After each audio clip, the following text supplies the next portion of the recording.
সূরা ফাতিহার ফজিলত। আসসালামু আলাইকুম ওয়া রাহমাতুল্লাহি ওয়া বারাকাতুহু। সম্মানিত এমআরএইচ অ্যাবাউট ইসলামের শ্রোতা মণ্ডলী, আশা করছি আল্লাহর রহমতে আপনারা সকলেই ভালো আছেন।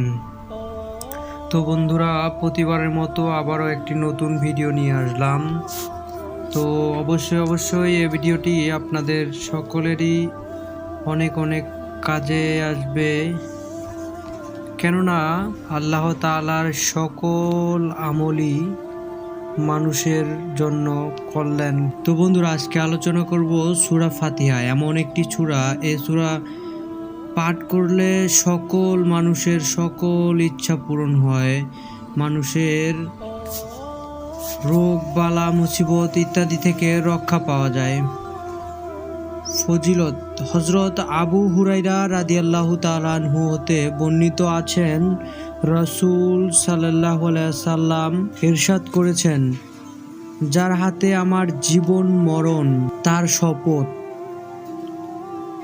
সূরা আল ফাতিহা দৃষ্টান্ত তাওরাত, জবুর, ইনজিল ছাড়া অন্য কোনো আসমানি কিতাবে তো নেই, এমনকি কুরআনেও এর সমতুল্য দ্বিতীয় কোনো সূরা নাজিল হয়নি। তো বন্ধুরা, আপনারা অবশ্যই বুঝতে পারতেছেন সূরা ফাতিহা কেমন, মানে এটার ফজিলত কেমন, আর এ সূরার মূল্য কতটুকু।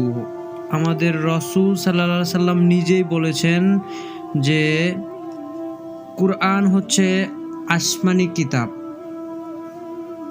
আর এর মধ্যে সূরা ফাতিহা একটি অন্যতম সূরা, আর এ সূরার সমতুল্য কোনো সূরা মানে কোরআনুল কারীমের মধ্যেও নেই।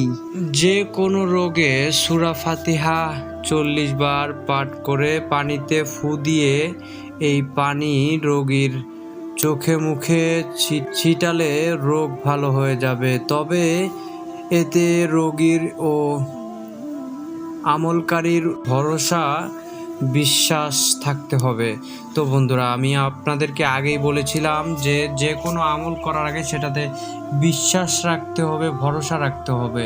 ভরসা রাখলে, আর কথা হচ্ছে যে কোনো কিছু করেন না কেন সেটাতে অবশ্যই আল্লাহকে শামিল রাখতে হবে। আল্লাহর মানে ভালো কাজ, তাই বলে যে খারাপ কাজ করবেন, খারাপ কাজেও আল্লাহকে শামিল রাখবেন, তাহলে তো এটা হয় না। তো ভালো কাজেই আল্লাহকে স্মরণ করবেন এবং আল্লাহর নাম নিয়ে কাজ শুরু করবেন, শেষে আল্লাহর নাম নিয়ে শেষ করবেন। তো যদি ভরসা রাখেন যে আল্লাহ আছেন আর বিশ্বাস করেন যে আল্লাহ যা বলেছেন সেটা সব কিছুই সত্য, তাহলে অবশ্যই আপনাদের রোগ থেকে, যে কোনো রোগ থেকে আপনারা মুক্তি পাবেন। তো বন্ধুরা, এ পর্যন্তই ছিল ভিডিওটি ভালো লাগলে লাইক, কমেন্ট এবং শেয়ার করবেন। আর যারা আমার চ্যানেলে নতুন তারা অবশ্যই আমার চ্যানেলটিকে সাবস্ক্রাইব করুন। এরকম ভিডিও পেতে বেল আইকনটি অন করে দিন, যাতে নতুন কোনো ভিডিও আপলোড করার সাথেই আপনাদের কাছে পৌঁছে যায়। তো বন্ধুরা, দেখা হবে পরবর্তী ভিডিওতে। আসসালামু আলাইকুম ওয়া রাহমাতুল্লাহি ওয়া বারাকাতুহু।